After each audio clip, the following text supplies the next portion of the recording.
आंबेडकर नगर आहे आणि ह्या ज्या हे लाल डोंगरमध्ये मोडतं आणि ही जी घरं दिसत आहेत ना ही पूर्ण धोकादायक झालेली आहेत, कधी पण पडू शकतात. म्हणून इथे हे सगळं तोडून इथे चांगल्यापैकी संरक्षण भिंत आपण बांधतो आहे आणि याचाच आपण नारळ वाढवला आहे. कारण त्यांच्या सेफ्टीसाठी हे करणं गरजेचं आहे. कारण इथे या बिल्डरने काम चालू केलं आहे, त्याची खरी त्याला खरं हे बांधणं गरजेचं होतं. त्या लोकांना सेफ्टी दिसतच नाही आहे. लोक फक्त बिल्डिंग बांधणं तेवढंच काम असतं, तर त्याची सेफ्टी कोण घेणार? त्यासाठी हे माझ्या फंडातनं मी त्यांना ही संरक्षण भिंत बांधून देतो की कुठेही धोकादायक म्हणजे घटना घडू नये यासाठी आपण ते काम करतो आहे. लाल डोंगरमध्ये रामजी सुभेदार नगर म्हणून आमची इथं डोंगर भाग आहे. मागच्या वेळेस बी भाऊंनी चांगल्या प्रकारे तिथल्या लोकांना सेफ्टी खूप हा तर त्यापेक्षा खराब सेफ्टी दिवळ होतं, ते बी चांगल्या पद्धतीने बनवून दिलं. राहिली इथली बात काय सेफ्टी लोकांना आहे ना, वरच्या लोकांना बिल्डरनी भाडे दिलेले आहेत, पण काय लोक जात नाहीत भाऊ, तिथून जात नाहीत. तरी पण ते काम तुम्ही एवढ्या चांगल्या प्रकारे करणार आहेत त्याचा आम्हाला खरंच आनंद आहे की लोकांची सेफ्टी ही तुम्ही लक्षात घेऊन एवढं सुंदर काम करतात. त्याबद्दल आमच्या RPIच्या वतीने तुम्हाला हमेशा शुभेच्छा आहेत आणि आमचा पाठिंबा बी आहे. आज या ठिकाणी जे लाल डोंगरचं वॉलचं जे काम चाललेलं आहे, खरं म्हणजे खूप गरज होती त्याची. कारण वरच्या ज्या झोपड्या आहेत त्यांचं अत्यंत हाल आहे. जर उद्या काही दुर्घटना घडली तर स्थानिक लोकप्रतिनिधी आणि महानगरपालिका एवढंच लोकांच्या डोळ्यासमोर दिसतं. परंतु जे वस्तुस्थिती आहे ती खरं म्हणजे समजून घेतली पाहिजे की संपूर्ण चारही बाजूला हे SRAने आपल्या बाउंड्री फिक्सेशन करून आपल्या इमारती उभ्या केल्यात. परंतु जे आज 800 ते 1000 घरं अजून आहेत बाकी, त्यांचं काय, त्यांचं पुनर्वसनाचं काय, हे कोणीही काय विचार करत नाही.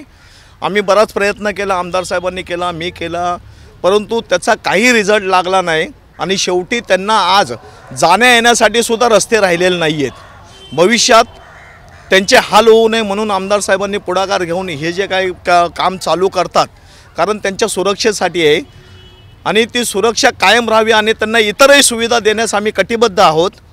जेव्हा आमची गरज लागेल तेव्हा त्यांनी कधी आम्हाला आव्हान करावं, आम्ही त्यांच्या सेवेसाठी हजर आहेत आणि चांगल्यात चांगलं काम करण्यासाठी आम्ही लोकांशी कायम संपर्कात असतो. आमदार साहेबांच्या बाबतीत बोलायचं झालं तर ते कुठल्याही कामाला कधी नाही म्हणत नाही. त्यांच्याकडे काम घेऊन जाणारा माणूस हा कधीच परत जात नाही की माझं काम झालं नाही.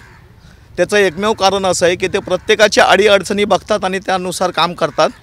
त्यामुळे आमदार साहेबांचं माझ्या विभागात जे काम चाललेलं आहे त्याबद्दल खूप खूप धन्यवाद आमदार साहेब.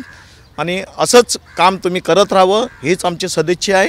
धन्यवाद. जय हिंद, जय महाराष्ट्र. सुभेदार आंबेडकर नगर या नगराला जवळजवळ माझ्या माहितीत 50 वर्ष तरी होऊन गेलेली असतील अशी जुनी इथे वसाहत आहे.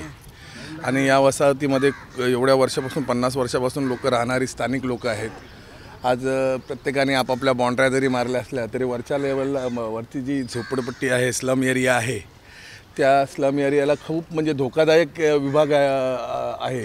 त्याला सेफ्टी भिंत म्हणून भाऊंना आम्ही वारंवार प्रयत्न, स्थानिक लोकांनीसुद्धा इथले आहेत, आपली सर्व मित्रमंडळी आहेत, सर्व पक्षाचे सर्व मित्रमंडळी असतील, सर्व पक्षाचे वगैरे कुठलेही सर्वांनी येऊन भाऊंना वगैरे आमची चर्चा झाली आणि त्याच्यातून लोकांना सेफ्टी व्हावी म्हणून एक संरक्षण भिंत बांधण्यासाठी कटिबद्ध झालेले आहेत. आणि भाऊंना आम्ही ती गोष्ट सांगितल्यानंतर भाऊंनी कुठल्या कामाला आजपर्यंत नाही बोललेले नाहीत.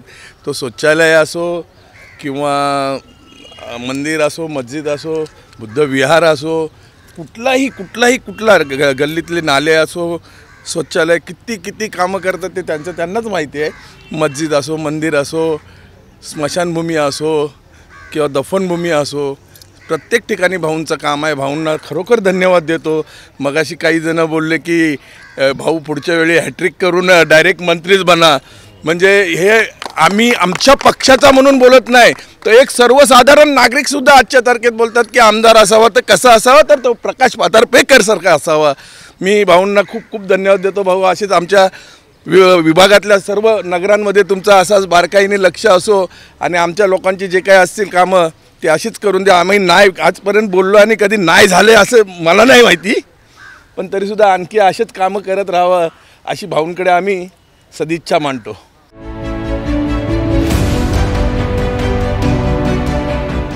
CEN न्यूज, देश प्रदेश की ताजा तरीन खबरों के लिए CEN न्यूज को सब्सक्राइब करें और रहें पल पल की खबर से हर पल बाखबर।